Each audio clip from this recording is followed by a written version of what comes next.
if you guys are silent. Okay, here we go. So starting with question 13, this is what question 13 will say. Question 13 will say something like, sketch the graph.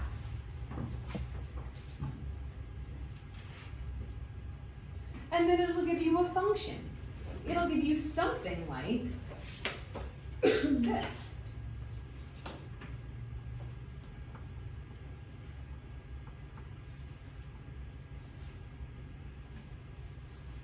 Wow, that's a crazy function. It's okay.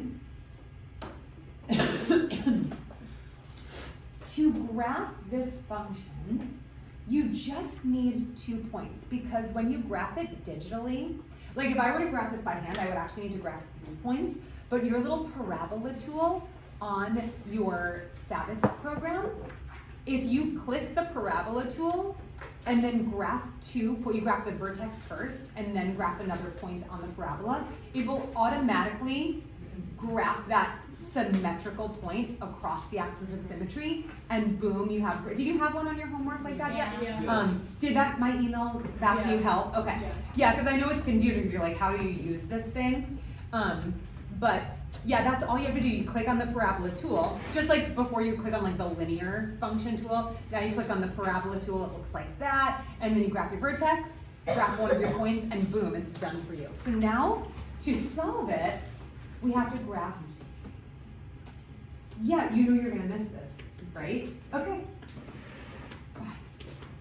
Next time, try to use the restroom within the first 30 seconds of class, okay?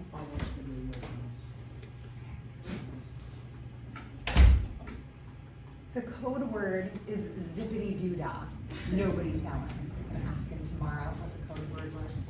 Okay, so we are going to graph 2 points.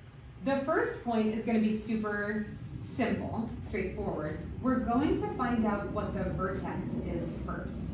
And since this graph, this function is given to us in vertex form, it'll be really easy to grab that vertex. Now remember, vertex form, I'm just going to write it right underneath this. Now, just keep in mind that my notes on Canvas are so much neater and more organized. This is me just like kind of jotting things down. The graph of vertex form Is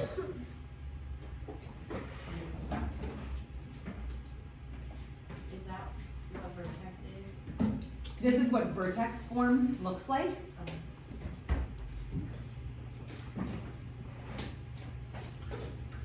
And when it's already in vertex form, you can just match up your H and your K, because H and K are the X and Y values of your vertex. But something that we really need to make sure we do when we're filling in the H value and the K value, yes, we get the sign the heck out of there. So if you look and this says -1 for H, it's +1. Get that sign the heck out of there. Then we look at K. K stands for keep that sign. So if it says +2, it stays +2. Notice how I'm not writing all the get that sign the heck out of there and all that stuff. Angelina, wake up. I'm not writing all that, it's all in the Canvas notes. I just kind of move along swiftly. So get that sign the heck out of there. We've got our H, we've got our X value, and keep that sign. We've got our 2, we've got our K value. Boom, we have our vertex. We are halfway there. Woo! That reminds me of a song that I won't sing.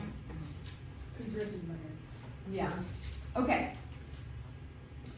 To plot a second point, this is where you have the freedom to plot any other point on the graph.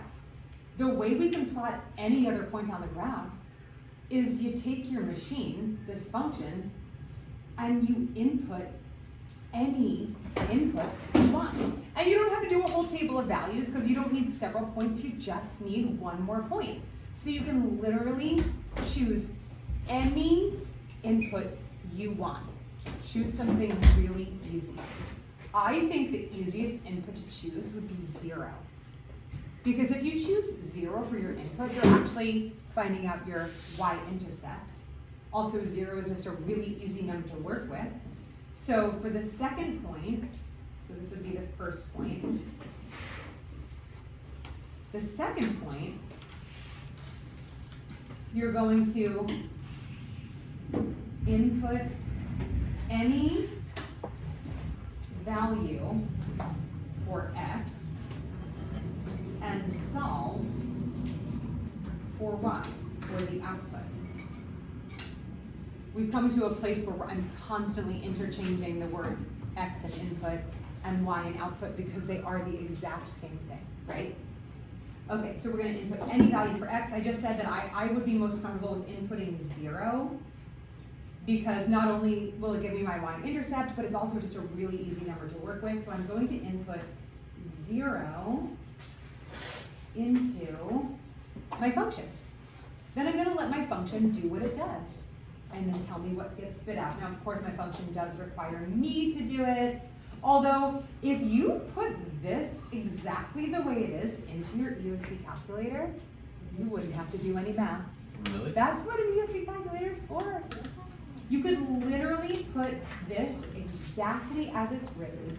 The EOC calculator will do order of operations for you, and it will give you your output. That's why we have calculators. It will give you your output. So it will give you, it will give you your output. So your function of 0, or your function when your input is 0, will give you your output. Does anybody want to do it on their, does anybody have their EOC calculator open? All right, I'll just do it mentally. 0 minus 1 is -1. -1 squared is 1. 1 times 4 is 4, and 4 plus 2 is 6. I don't recommend doing that all in your head, but you don't have a lot of time, so I'm just going to move along. If you use a handheld calculator, just make sure you square this first. You subtract, then square, then you multiply by 4. If you do it out of order, you'll get the wrong answer, and I won't be able to help you because I'm saying specifically to make sure you do it in order. Okay.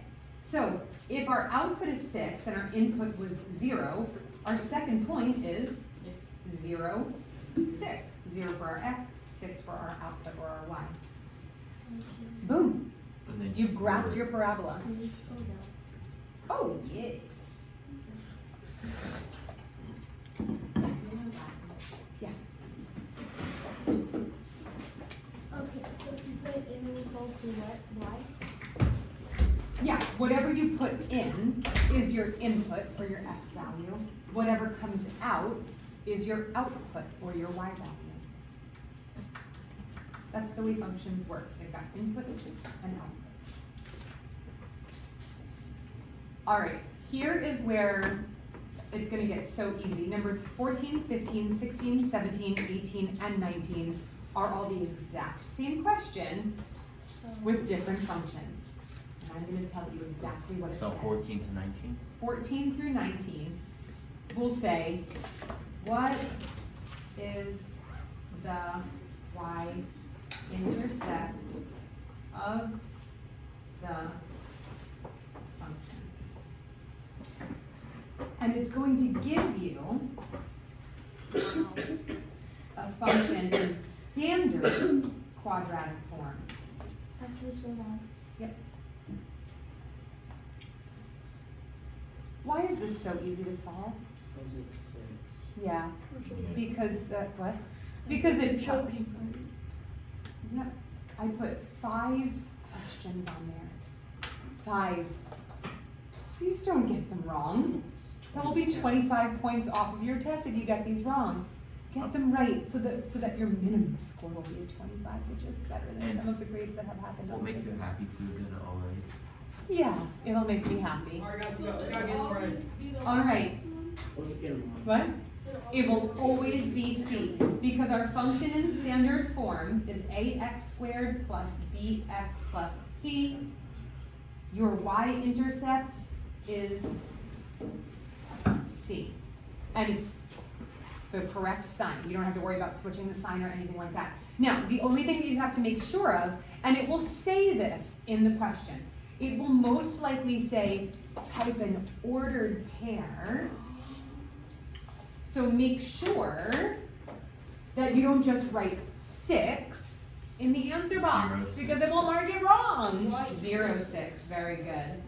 The y-intercept, if you're, look, a positive 6, so if your y-intercept is here, and you need to write that as an ordered pair, it's 0, 6, right? 0 on the x, 6 on the y. So make sure you just write it as an ordered pair if it asks for that, which I'm pretty sure it will.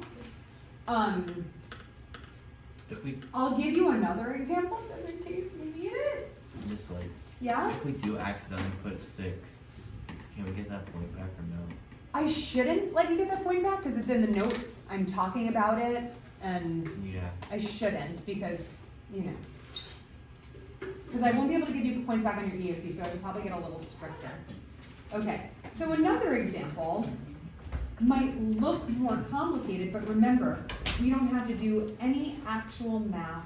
We're just opening our eyes and looking at the function. What is the y-intercept? Yeah, what is the y-intercept? Yeah, negative 0.9, it's this. How do we write that as an ordered pair? 0 to And that's it. See, I don't know why 5 questions, 14, 15, 16, 17, 18, 19. 6 questions, did I say 5 questions? Yes. 6 questions like that. Yeah. Every question I could find, I put it in this. Okay.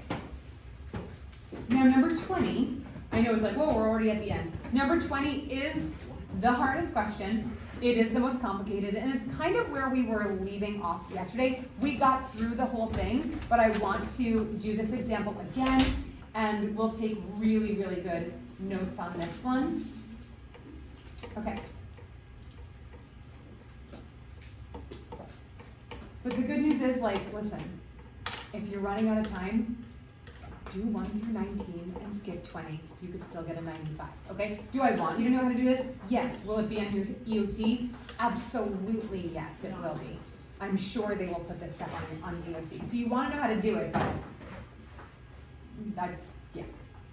So for this question, it's going to say something like, find the y-intercept, the axis of symmetry, and the vertex of the function. which one? Huh? That's the best one. This one? Yeah, well, you haven't seen the function yet. And the function might look something like this. I'm just using the exact same example from the textbook. Keep in mind that yours might have a negative value for A or a negative value for B. So just be really careful when you are using your numbers. Don't make a mistake by using these numbers instead, okay?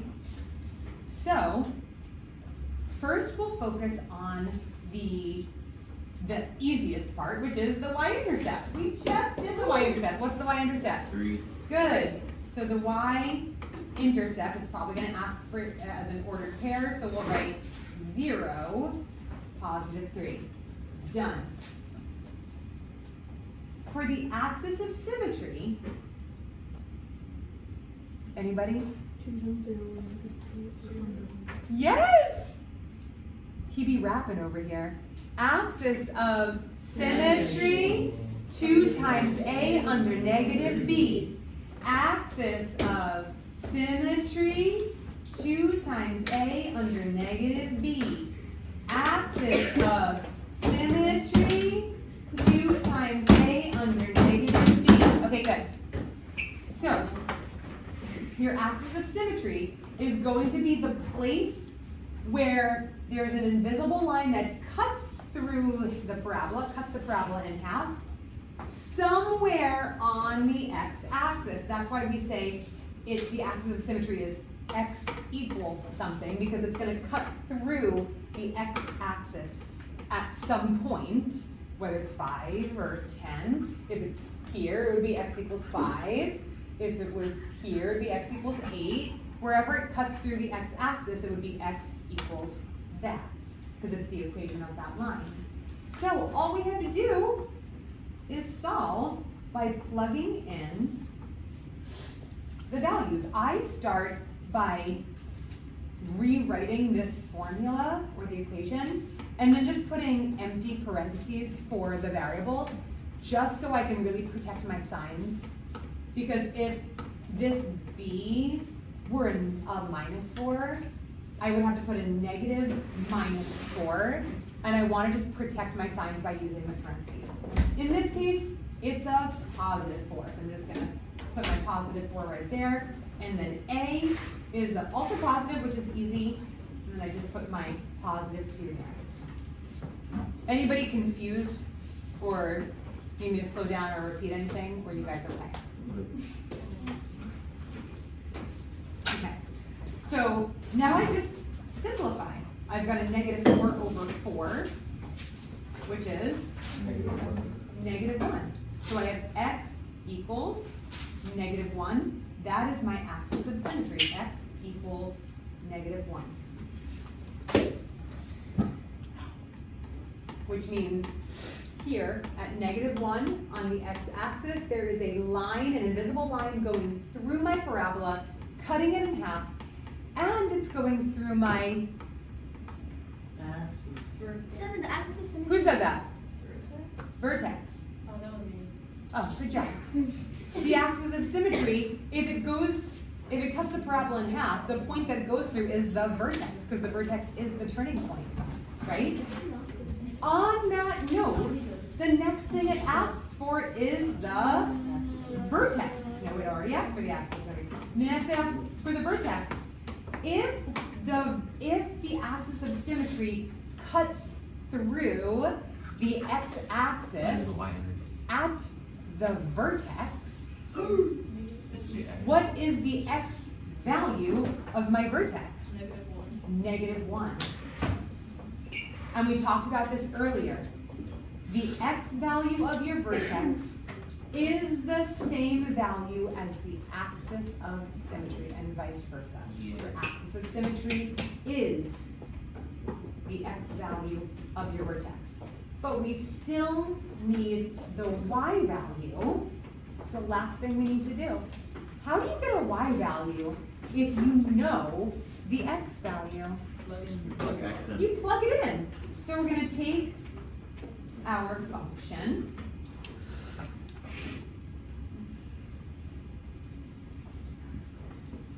And we're going to simply input or plug in the -1 for our x values. Now, when we do fancy function notation, we start by showing that the function of x is now going to be the function of -1. All that means is I'm plugging in a -1 for x. That's all that means. We're saying when I input a -1, what's going to come out. Then, again, I just use parentheses to represent those spots where I had x. Then I fill them in with my x value, -1, -1, then I solve. Again, you could punch this into your EOC calculator and not even have to think. It will do order of operations for you, and everything will be just fine. But if you don't want to do that, you can just do it here. Make sure you do the exponent first, because that comes before this multiplication. So we have -1 being squared, which is 1. Multiply that times 2, and we get 2. If you do it out of order, you're going to get -2, and then you're going to square that, you're going to get 4, and that will be wrong. Your whole thing will be wrong, and you'll be very, very sad that you did all that work. Then we have a +4 times a -1, and we get -4, and we have a +3. 2 minus 4 is? -2 plus 3 is? 1. So the function of -1 equals 1. Do you see how all of this, you could make a silly mistake. I highly recommend just typing the whole thing into your EOC calculator. So the function of -1 is 1, which means when we input -1, the y value is 1. And that is our vertex. We're not done, but do you guys totally, Yeah. I'm done with this problem, but I'm not done with the class. Are you guys totally understand number 20? For the most part, yeah. For the most part. Honestly, yeah, if I could just type it into my ESP calculator, we're good. Yeah, I can just have the math, like, once I get a 0, I can. So you don't have to do the math. Yeah. Yeah. But, so our original function, so so all we have to do is put the.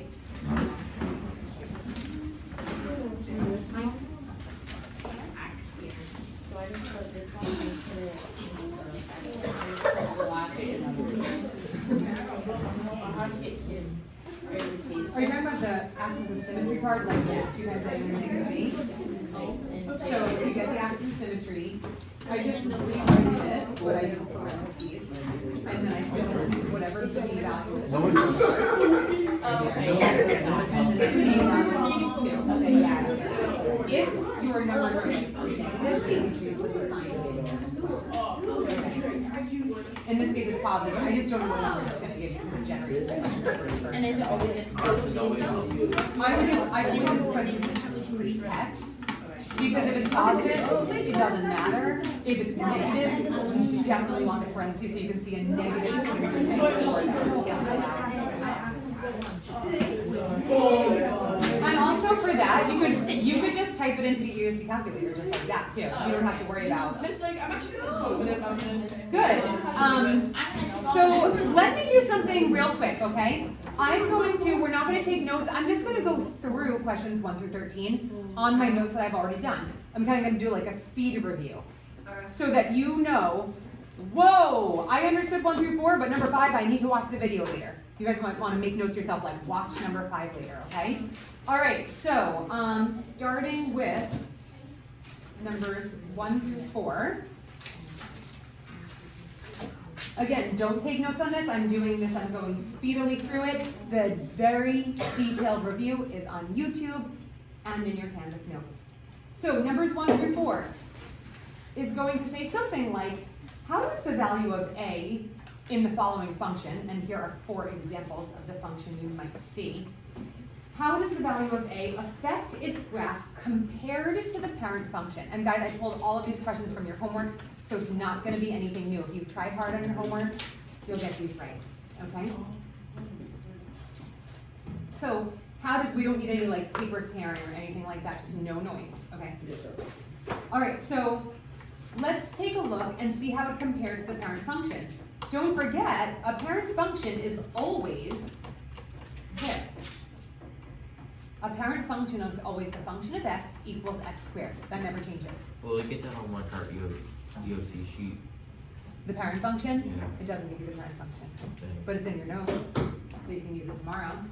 And it's the easiest function to memorize, it's x squared. Okay, so our parent function is this. How are these different? Well, let's take a look at this. First of all, we've got the parent function right here. The only difference is it's got a 4. What does that cause? And go narrow. Yeah, it causes it to be narrower than the parent function. Now, this function, because it's positive, it opens upward. Is that different or the same as the parent function? Same. It's the same. So most likely, it depends on the way the question is asked, but it's probably going to say how does it compare, or like, it might ask like how is it different than the parent function? So you would say it opens upward. Even though it's true that it opens upward, if that's the same as the parent function, then don't select that, okay? How do you know if it goes narrower or wider? Narrower and wider, I have that on I got this. the whole, I have this on this page. So narrower or wider all depends on the absolute value of your A number, which is just the number that is the coefficient of the x squared, or your leading coefficient. If the absolute value of A, and I say absolute value just to say ignore the sign, just look at the digit. If that digit is greater than 1, like 2, 3, 4, 90, the graph gets really skinny. Because the bigger the number gets, it shoots up or shoots down that function like much quicker. So when it's higher than 1, it's narrower. When it's lower than 1, or I should say between 0 and 1, it gets wider. And again, just copy this down in your notes, you'll have everything you need. The bathroom? Yeah, just be careful, don't hit that thing. Okay, now let's go to the signs of the number. The signs of the number determine whether it opens upward or downward. That one's really simple, right? Positive means a happy parabola, making a smiley face opening up to the sky. Sad parabola is that negative value for A, and it frowns. That's questions 1 through 4. You guys understand? Yep. That was 2 pages. Okay, questions 5 and 6 will actually give you a table that is completely filled out. You don't have to do a table of values. It will give you a table of values with all of your x and y coordinates. You have to take a look at it and look at the behavior of the function or the behavior of the outputs. They're going to ask you over what interval is the function increasing and over what interval is it decreasing. So you look at your function. First of all, it's a good thing to take a look at your coordinate pairs and locate where the vertex is. Now the vertex isn't always 0, 0, but you can locate your vertex by seeing where is the turning point? Where does it go from like the mirror image to a coordinate and then like the mirror image? You can see where it's like the middle point in between the mirror images. Does that make sense? So you can locate that the 0, 0 is your vertex. That means you're looking at the behavior from here to here and from here moving forward. It's kind of like a sideways coordinate plane. So like these x values, -2, -1, 0, 1, and 2, they're written vertically, but if you look at it like an actual x-axis, right, because that would be horizontal. If this were actually your x-axis, your values would be negative values would be on the left side, positive values would be on the right side, right? Mm-hmm. So let's take a look. Now since the first question asks what interval is it increasing, let's try to find the space or the interval where we see the function or our outputs increasing as we move on. So it's either going to be here or here. Now I know we always read from left to right on a graph. On a table of values, you read from here to here, or top to bottom. That is, again, that is left to right. Do you guys see? This is left to right. So on a table of values, it's kind of reading it from top to bottom. So we're reading it from here to here, and then here to here. Which space has the outputs increasing in value? Yes. The second one. This one? Yeah. What makes you think it's increasing? Oh, never mind, it's the other one. Yeah, this is hard to read because the values are negative, so it kind of messes with your mind a little bit. And I wish I could have made a much easier example for this, but I wanted to make an example that is going to look a lot like the one you're going to get, which is probably going to have negative values for your output. So you're going to want to really analyze where are they increasing? Well, if this is -2, and then it's going to -0.5, and then it's going to 0, that's actually increasing, right?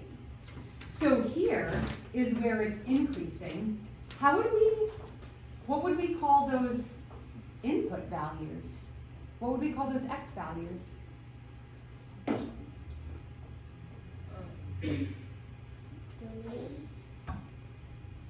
Well, all x values are the domain, but what would we call these specific x values? Inputs.